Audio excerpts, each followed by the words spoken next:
Y no hay nada que nos pueda separar del amor de Dios, ¿verdad?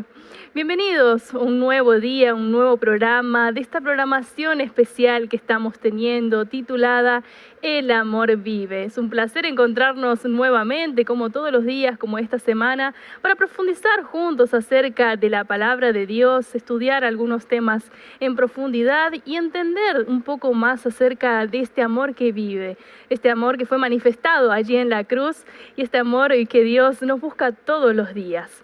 Y quiero presentarte un material que tengo aquí conmigo que fue preparado especialmente para ti.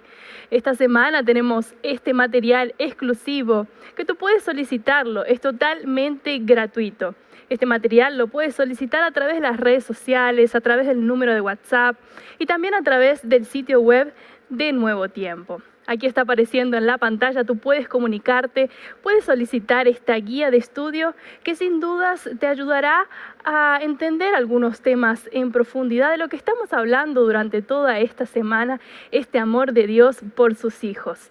Este es el título, En busca de la verdad. Encontrarás muchas respuestas con esta guía de estudio que sin dudas será de gran beneficio y de gran profundidad para tu estudio. Puedes solicitarlo nuevamente, repito, a través de la página de nuevotiempo.org/estudio o también a través del número de WhatsApp que aparece en la pantalla durante todo el programa. También le mandamos un saludo a nuestros amigos que nos están escuchando a través de la radio Nuevo Tiempo. Voy a decir el número de WhatsApp para que ustedes puedan anotar y puedan solicitar esta guía de estudio. El número de WhatsApp, anota ahí, es +55 12 98 100 14 60. Una vez más, +55 12 98 100 14 60. Es una linda oportunidad que tú puedas pedir este estudio que es totalmente gratuito. Y comenzamos entonces con esta programación que ya está casi terminando, casi llegando a su fin, pero todavía tenemos mucho más para compartir y para aprender juntos. Y es por eso que ya le doy la bienvenida al pastor Joel Flores, que como todos los días nos está acompañando aquí. Pastor, ¿cómo está? Bienvenido. Hola Melanie, qué alegría poder una vez más encontrarnos aquí. Diferentes plataformas, diferentes medios, radio, televisión, redes sociales, pero qué bueno que nos une un objetivo, un propósito. Y es que todos cada día estamos conociendo un poquito más del sacrificio de Jesús y al acercarnos a la cruz en nuestro corazón solo hay gratitud y entrega. Así es, pastor, esta semana estuvimos, que ya casi está terminando, sí, llegando a su fin, ¿verdad? Pero todavía falta un poquito. Estuvimos hablando acerca del amor de la familia, ese amor que fue manifestado en la cruz, ese amor que insiste, ¿verdad?, por sus hijos cada día. Y hoy tendremos un tema muy especial también, exactamente, el amor vive. Y hoy vamos a hablar de cómo está vivo, cómo puede vivir en mi corazón. Así es, pastor. Entonces vamos ya para nuestro sector aquí, para comenzar un poco a conversar, ¿verdad?, sobre este tema tan importante que es el amor. Y pastor, esta semana sin dudas está siendo simplemente maravillosa, ¿verdad? Esta semana en la que venimos profundizando en ese amor que vive, en ese amor que se expresó de forma tan asombrosa en la cruz, pero que sigue expresándose cada día de tantas formas diferentes en nuestra vida. Y seguramente todos coincidimos, nuestros amigos allí que nos están mirando, coincidimos en este amor durante esta semana y que transformó quizá, ¿verdad?, nuestro corazón nuevamente estos días, estas predicaciones. Pero creo que quizá es importante también que nos planteemos una pregunta, pastor. ¿Qué voy a hacer a partir de hoy con ese amor que tocó mi vida? Que ese amor que me transformó en estos días. ¿Cómo sigue mi vida a partir de hoy? ¿Sabes, Melanie? Una de las cosas que nos cuesta entender en la vida es que no necesitamos todo el conocimiento. Necesitamos aplicar aquello que conocemos. Todos nosotros sabemos del sacrificio de Jesús, más el asunto es ¿qué hago yo con ese sacrificio en mi vida? Cristo murió por todos, no todos se salvan. ¿Por qué? Porque aunque su sacrificio es suficiente, no todos aceptan ese sacrificio. ¿Qué cosa es lo que hago yo con aquello que Jesús hace en mi vida? Esa es la pregunta más importante. Y hoy quiero compartir contigo parte de mis mayores sueños que yo tuve siempre. Yo siempre soñé desde niño que Jesús regrese y cada vez yo pensaba, es en este año. Tanto así, Melanie, que cuando yo llegué a los 20, 22 años, yo viví mi primera frustración. Yo entiendo a todos aquellos que esperan tanto a Jesús y se frustran. Y dice, pero ¿cuándo va a venir? ¿Cuándo va a venir? Yo nunca imaginé pasar los 20 años. Yo dije, todas las cosas están sucediendo para que Jesús regrese allí. Jesús no vino. Solo que en el tiempo mi fe fue madurando. Y allí fui entendiendo de que la razón por la cual Jesús no viene no depende de mi tiempo, sino del suyo. Mas en su tiempo, Él permite que yo pueda prepararme para ese día. Hoy junto a mi esposa, junto a mi familia, espero ese día. Y lo hago por dos razones específicas. La primera es porque cada vez vemos empeorar las cosas en el mundo. Parece que salimos de una situación y nos vemos envueltos en otra situación. Entonces, queremos que Cristo venga para colocar punto final a esta historia de pecado. Pero número 2, yo sueño con ese encuentro con Jesús porque también sueño con personas que ya perdí. Y probablemente la mayor esperanza que los seres humanos o los cristianos tenemos es que la vuelta de Jesús nos traerá no solamente la alegría de la eternidad, sino la alegría de reencontrarnos con personas que hoy ya no están. No sé si te pasa, Melanie, pero aún los momentos más perfectos o más lindos de la vida no son perfectos. Sí. Porque en aquellas reuniones que tenemos, siempre vamos a encontrar un lugar vacío de alguien que ya no está más con nosotros. Sí. Yo extraño tremendamente a tantas personas que ya perdí. Perdí a mi padre hace algunos años, perdí a mis abuelos, perdí tíos, perdí a mi hermano. Sabes que yo no conocí a mi hermano. Y yo sueño con aquel momento, con aquel día, cuando los ángeles puedan reunir nuevamente a las familias. Y yo sueño con dos momentos específicos. El momento cuando pueda abrazar tanto a Jesús y le pueda decir, Señor, yo no merezco, pero todo lo que hiciste porque estoy aquí solamente es por tu gracia. Y eternamente agradecido con Él. Y pasar aquel tiempo donde no hay prisa, no hay reloj. Donde las horas van a pasar. ¿Y qué importa? Es una eternidad que yo tengo. Para poder compartir con todas las personas que yo perdí las cosas que ellos no se perdieron, pero que ellos no supieron. Y yo tengo largas charlas para hacer con papá, varias charlas para hacer con mis tíos, con mis abuelos. Y la charla más importante es con Jesús. Porque hay cosas que aquí jamás entendemos. Hay cosas que aquí siempre van a quedar como incógnitas, como preguntas sin respuestas. Y va a llegar ese momento donde no solamente vamos a celebrar la mayor victoria, van a ser respondidas todas nuestras dudas. Así es. Entonces, ¿cómo yo aplico el conocimiento bíblico para mi vida? Viviendo, esperando todos los días a Cristo. La resurrección de Cristo no tiene sentido si mi vida continúa en la oscuridad. Si yo continúo en la tumba. El amor vivo no tiene sentido si yo continúo con esperanzas muertas. Entonces, el conocimiento bíblico lo que trae es esperanza, te saca de la tumba. Y así como Cristo salió, rompió la muerte, hoy también nos rompe, nos liberta del pecado, de los vicios y de todas aquellas cosas que nos aprisionan. Mi sueño, mi mayor sueño es que Jesús regrese. Y si tu mayor sueño no es ese, probablemente tendríamos que reestructurar algunas cosas. Porque nada de lo que este mundo puede ofrecernos podrá tener la satisfacción completa. Y yo creo que el sueño de todos y de miles de cristianos, personas que inclusive dieron su vida, soñaron con aquel encuentro.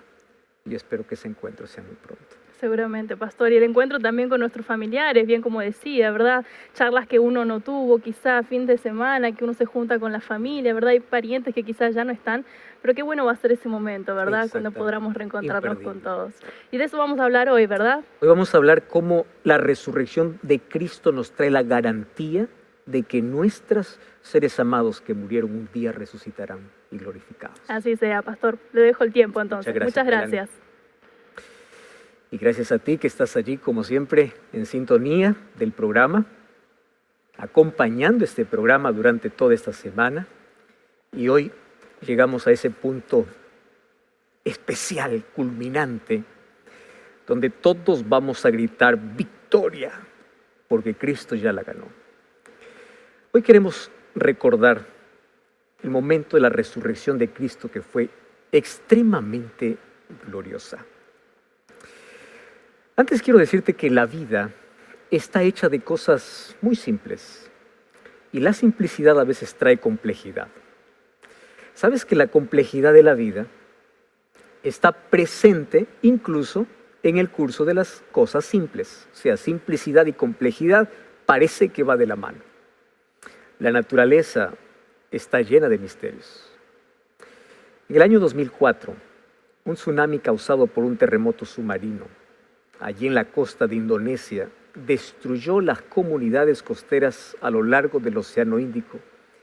Y ese terremoto mató a 225,000 personas en más de 10 países. ¿Sabes que muchas comunidades no recibieron la alerta de tsunami? A diferencia de los seres humanos, es impresionante que algunos animales pudieron presentir el peligro y comenzaron a huir. Hay muchos relatos de testigos que dicen, por ejemplo, que los flamencos abandonaron sus nidos, aquellos que se encontraban en las zonas bajas. En Tailandia, una manada de búfalos que estaba en la playa, de repente levantó las orejas y comenzaron a correr hacia la cima de la colina más cercana antes que llegara el tsunami. La gente decía que las vacas, las cabras, los gatos, los pájaros, entre otros animales, se movían como locos, como tratando de alejarse de algo que estaba pronto a suceder. Los animales presintieron y los seres humanos continuaban en su rutina.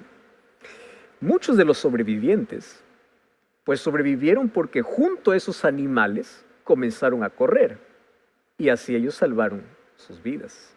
Curioso, ¿verdad?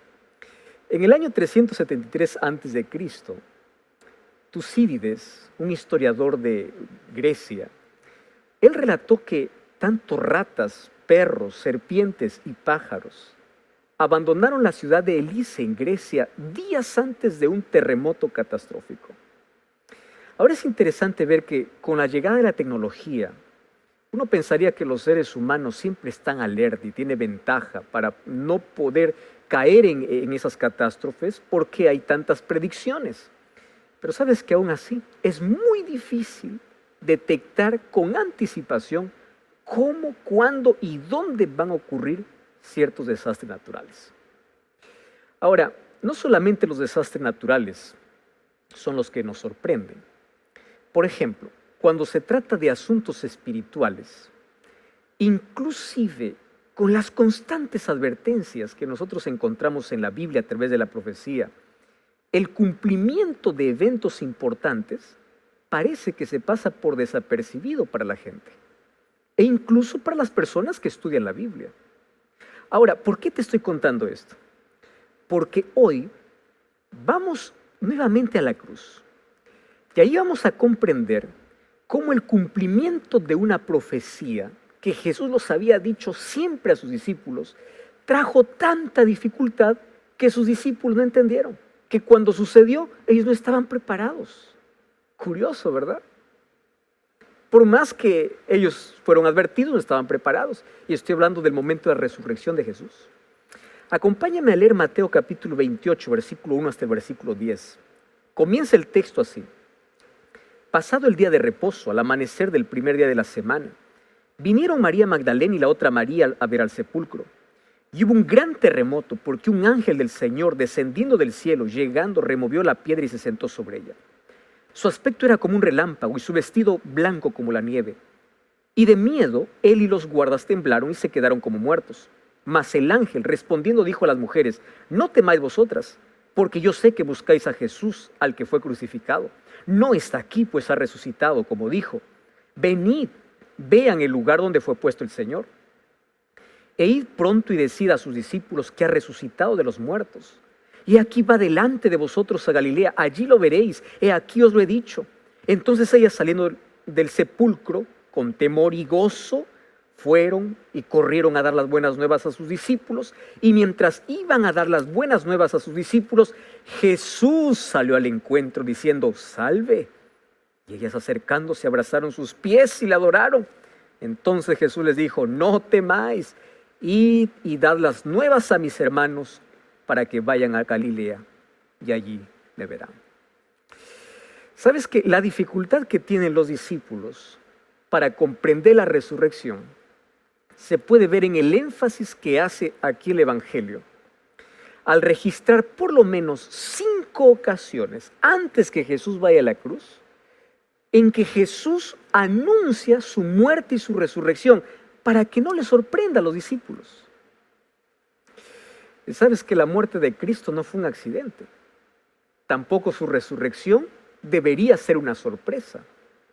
Por eso es que Mateo registra que estos anuncios comenzaron desde el momento, inclusive en que los discípulos respondieron a la pregunta que Jesús les hizo: ¿quién dice la gente que soy yo? Eso está en Mateo capítulo 16, versículo 13. Y ahí es donde se levanta Pedro y le dice: tú eres el Cristo, el Hijo del Dios viviente. Allí en ese momento, Jesús comienza a explicar que su misión era morir, pero también era resucitar al tercer día. Pero los discípulos olvidaron, no le prestaron atención. Entonces, lo que Mateo está sugiriendo es una doble dificultad para los discípulos con respecto a la vida y al ministerio de Cristo. Ahora fíjate, la confesión de Pedro probablemente aconteció en los últimos meses de vida de Cristo. Fue en ese momento que los discípulos estaban completamente seguros de que Jesús era el Mesías. Para ellos no quedaba duda, por eso Pedro le dice: tú eres el Cristo, tú eres el Mesías. Solo que ellos tenían una dificultad. Lo aceptaban como Mesías, pero no entendían la misión que vino a ser el Mesías. Entonces, la revelación del sufrimiento y de la muerte en la cruz, en lugar de alegrarles, confundió el entendimiento de los discípulos para comprender que aunque Jesús iba a morir, Jesús también iba a resucitar, saliendo victorioso de la tumba después de 3 días. Pero ellos no lo entendieron. Entonces, ¿cuál fue la dificultad de los discípulos con respecto a la cruz y a la resurrección? La pregunta es: ¿por qué no entendieron que después de un viernes sangriento vendría un domingo glorioso? ¿Por qué tenemos los ojos cerrados y los oídos tapados a las cosas que realmente son importantes? Yo me pregunto, ¿por qué no celebraron allí la muerte teniendo la perspectiva de que la vida llegaría después de 3 días? Si Jesús ya les había dicho. Ahora, primero, nosotros no podemos ignorar la sinceridad de los discípulos. Pero sabes, la sinceridad sin conocimiento funciona como un carro sin gasolina. O sea, no te lleva a ningún lado. Mira, la Biblia habla de esta situación de manera muy similar. Por ejemplo, el apóstol Pablo escribe a Romanos capítulo 10, versículo 2, dice que el celo sin entendimiento no trae salvación. Eso es lo que dice Romanos 10. O sea, el celo sin entendimiento no trae salvación. Cuando nosotros miramos los momentos finales de la vida de Cristo, encontramos que la ignorancia trajo fragilidad a todos los discípulos. Claro, con excepción de Judas, encontramos que en la cruz todos lo abandonaron. Todos se fueron y dejaron a Jesús solo. Y no fue diferente en el momento de la resurrección. ¿Sabes qué cosa es lo que sorprende? Que el día que Jesús iba a resucitar, a pesar de que ya les había advertido, ninguno de los apóstoles fue a buscar a Cristo. Curioso, ¿verdad? Jesús les había dicho varias veces, pero ellos, llegó el tercer día y nadie fue. ¿Sabes quiénes fueron a buscarle? Las mujeres. Por eso es que aquí en el Evangelio, las grandes heroínas en el momento de la resurrección son 4 mujeres, o son las mujeres que van al sepulcro, que está registrado ahí en los 4 evangelios. O sea, mientras los discípulos están allí encerrados entre 4 paredes, 4 mujeres son mencionadas subiendo al Gólgota, descendiendo a la tumba, viendo ángeles, contemplando a Cristo y corriendo para dar la buena noticia. Lo que deberían lamentar era su condición.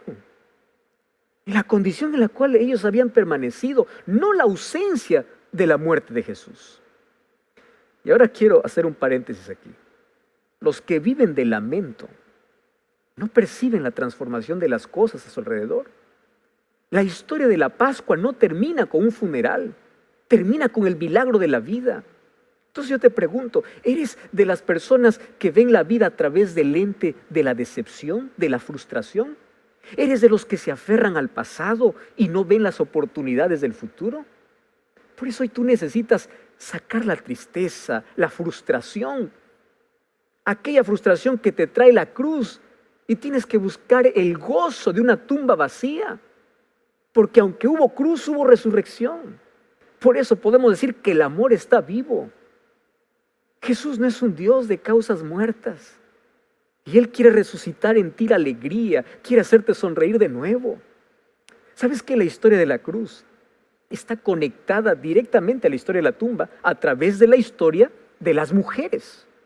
Y es interesante, porque las mujeres fueron las primeras en ver a Jesús resucitado. ¿Y por qué razón? Claro, porque ellas fueron las últimas en salir del Calvario, pero también fueron las primeras en llegar al sepulcro. Y aquí Mateo nos cuenta el testimonio impactante de ese momento de la resurrección.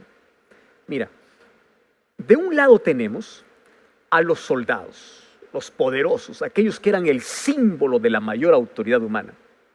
Y del otro lado tenemos a las mujeres, que en ese tiempo eran el símbolo del mayor desprecio humano. Así era la cultura en ese tiempo. Tanto la ley judía como la ley romana minimizaban siempre el valor de las mujeres y del testimonio que ellas podían dar.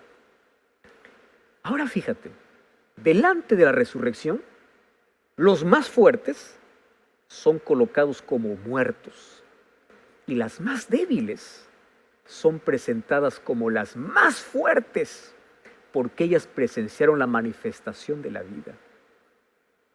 Los soldados romanos, ante su incapacidad para contener a Jesús en la tumba, muy astutamente, ellos no fueron para Pilato a hablar de su fracaso. Dice el texto que ellos fueron a buscar a los líderes religiosos judíos. Sabían que ellos, como los judíos que habían conspirado contra Jesús, querían encubrir cualquier posibilidad de la resurrección de Cristo. ¿Y qué hicieron? Para guardar silencio, vendieron su testimonio por dinero. O sea, para dar muerte a Jesús, los sacerdotes apenas pagaron 30 monedas de plata a Judas. Pero para mantenerlo en la tumba, ellos gastaron, como dice Mateo 28:12, una grande suma de dinero. Ahora entiende lo siguiente: ni siquiera la mayor fortuna, ni siquiera la mayor cantidad de dinero, ni siquiera el diablo pudo mantener a Jesús atado allí en la tumba para siempre. Y esto me enseña que luchar contra Jesús significa pagar un precio muy alto. Primero empiezas pagando poco, como 30 monedas de plata, pero al final el precio de la perdición será mayor que cualquier riqueza que hayas logrado construir en la vida. Quien pelea con Jesús paga el precio de la pérdida de su propia vida. Por eso es que no luches contra Jesús, no pelees contra Jesús. Quien pelea con Él paga el precio más alto. Ahora, las mujeres, quienes eran despreciadas, fueron las encargadas de contarle a todo el mundo la mejor noticia de todas. ¿Cuál era? El amor está vivo. El amor venció al odio.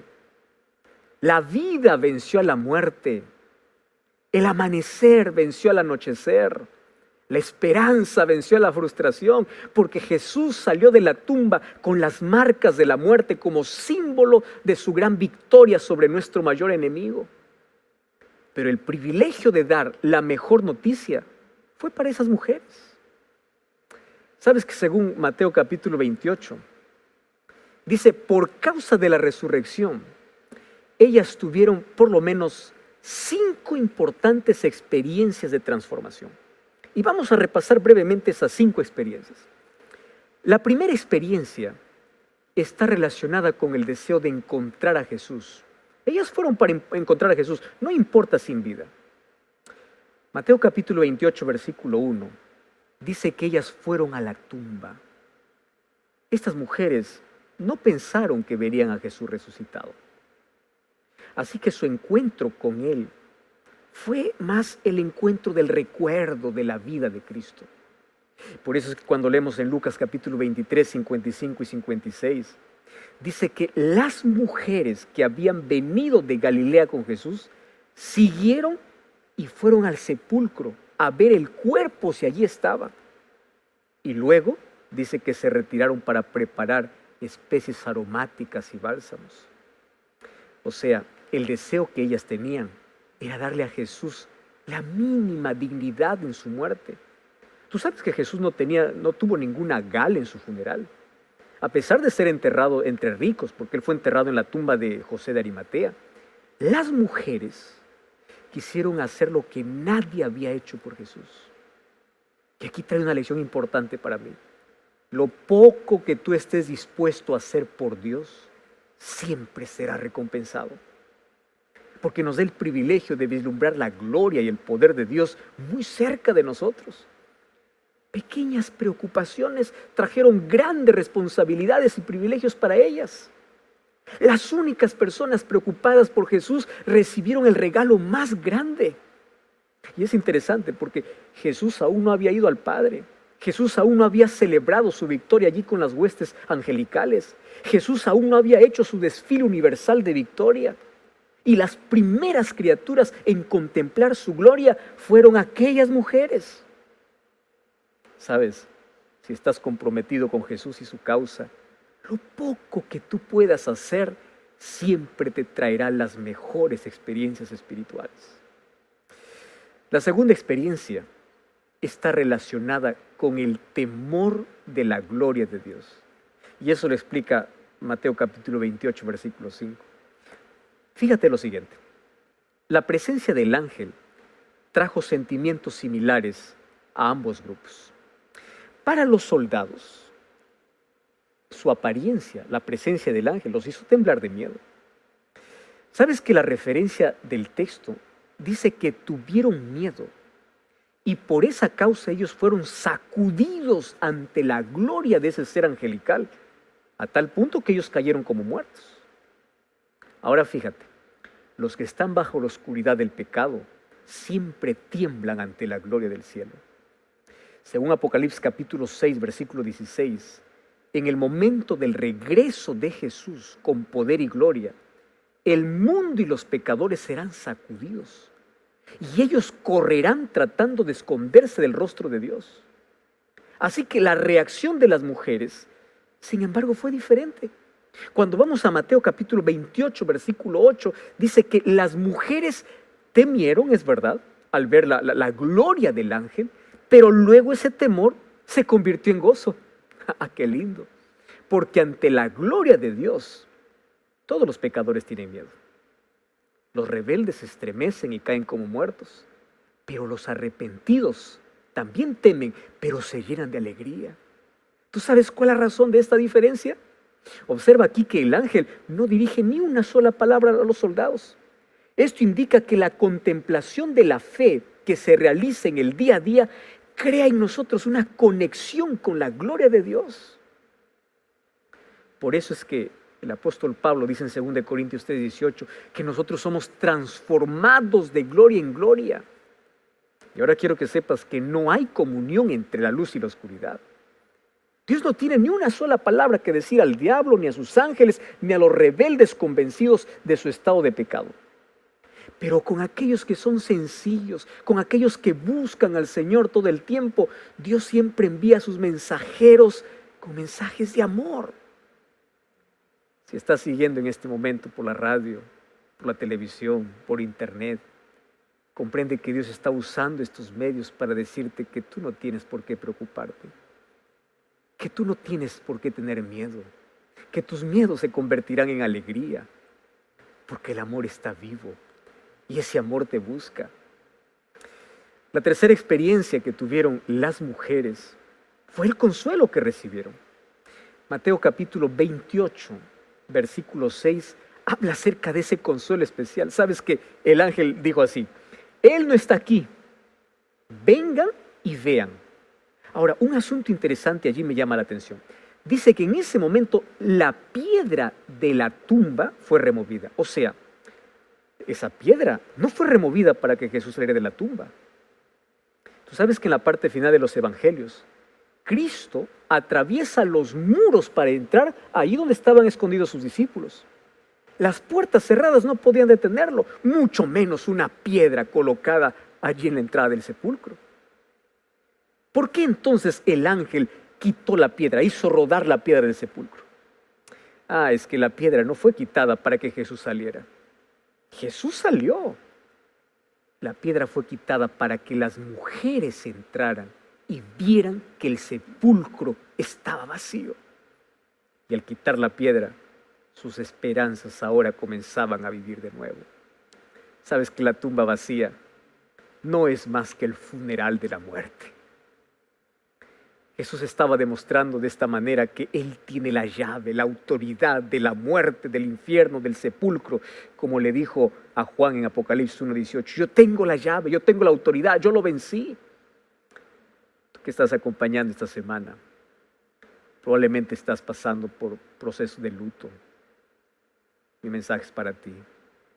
Dentro de poco Dios mismo enjugará las lágrimas de tus ojos. Estoy hablando para ti que extrañas mucho a tu esposo, a tu hijo, a tu esposa, a tu amigo. Si la tumba de Cristo está vacía, sus palabras son verdaderas. ¿Y sabes qué cosa es lo que dijo Jesús? El que cree en mí, aunque esté muerto, vivirá.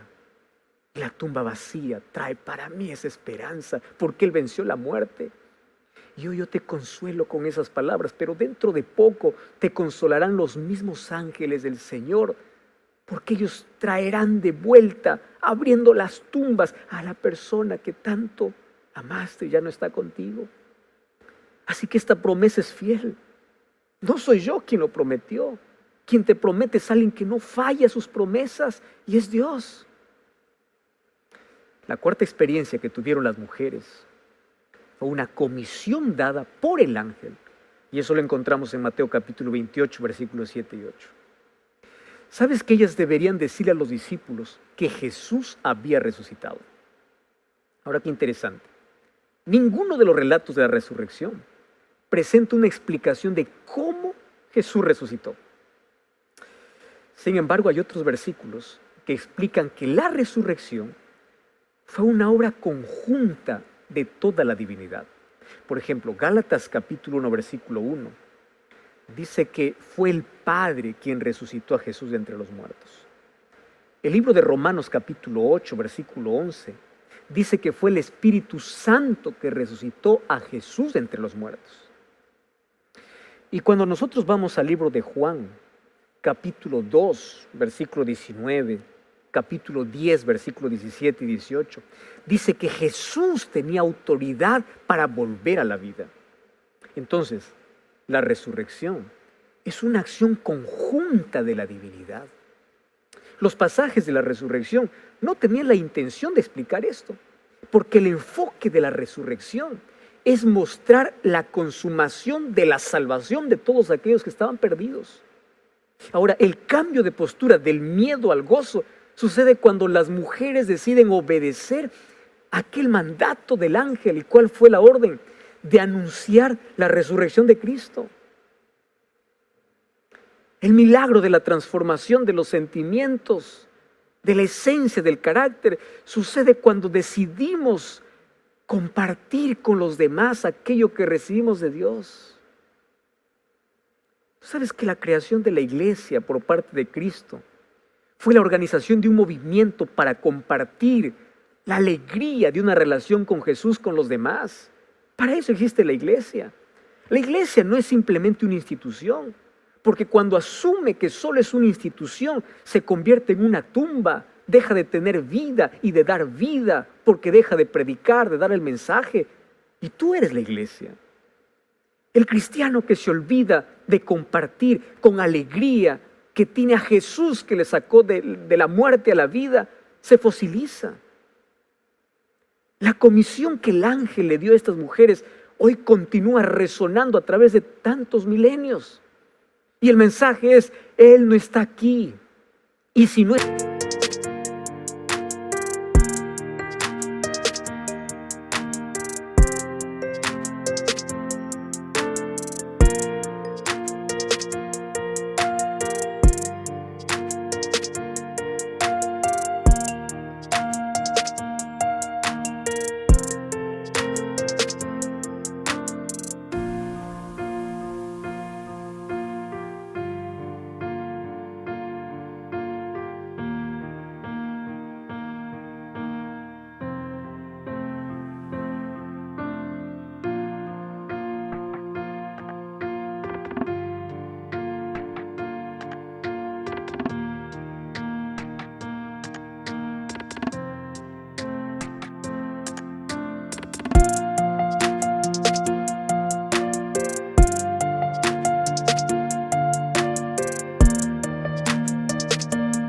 esté en la tumba, entonces va, anuncia a tus amigos, tus vecinos, tu familia, va y dilo rápido, va deprisa. La primera exigencia de esta comisión es date prisa. Eso es lo que le dijo el ángel a las mujeres. Ahora tú entiendes por qué yo insisto contigo para que aceptes a Jesús. Porque Jesús me dice que yo tengo que apurarme, yo tengo que obedecer. Por eso yo te llamo a tomar una decisión por Jesús ahora. Tiene que ser ahora. Porque el mensaje tiene prisa. Hebreos capítulo 3, versículos 7 y 8 dice, si oyeres hoy su voz, no endurezcáis vuestros corazones. Me encanta lo que dice 2 Corintios 6, versículo 2. Allí dice que yo te oí en el momento oportuno. Yo te ayudaré en el día de la salvación. Pero ahí el texto dice, hoy es el día oportuno, hoy es el día de salvación. Cuando se trata de salvación no es mañana. Deja tus excusas, el mañana es incierto. ¿Tú estás entendiendo que necesitas ahora de Cristo? Ahora salir de tu tumba de pecado. ¿Tú necesitas ahora salir para una nueva vida? ¿O estás esperando que descienda otro ángel del cielo para decírtelo? Y la quinta y la última experiencia que vivieron las mujeres fue el encuentro con Jesús. Esto también podría ser una tercera demanda de la comisión divina. Porque es interesante que mientras ellas estaban en el camino para cumplir la misión, dice que Cristo mismo se presentó. Jesús dejó lo mejor siempre para el camino. Cuando tú obedeces, Cristo siempre aparece. Ahí obtenemos vislumbres de su gracia. Cuando somos testigos de cosas espirituales, cuando decidimos llevar la bendición a otras personas, entonces Cristo aparece de hecho en nuestra vida. Y el encuentro con Cristo tiene un lugar en la búsqueda de la salvación de los demás. Las buenas noticias que iban a compartir ahora con los discípulos era algo extraordinario. Y sabes que como mensajeros de salvación, ellos debían entregar el mensaje que contenía una extraordinaria novedad. Jesús les pide que hablen en sus nombres y le dice, anda y dile a mis hermanos. Y esta es la primera vez que Cristo llama hermanos a sus seguidores. Cristo ya los había llamado siervos porque se identificó como Señor. Ya los había llamado discípulos porque se identificó como maestro. Ya los había llamado de ovejas porque se identificó como el pastor. Ya los había llamado de amigos porque Cristo le reveló las cosas del Padre. Pero ahora Cristo los llama hermanos porque con su resurrección todos ellos formaban parte de su familia.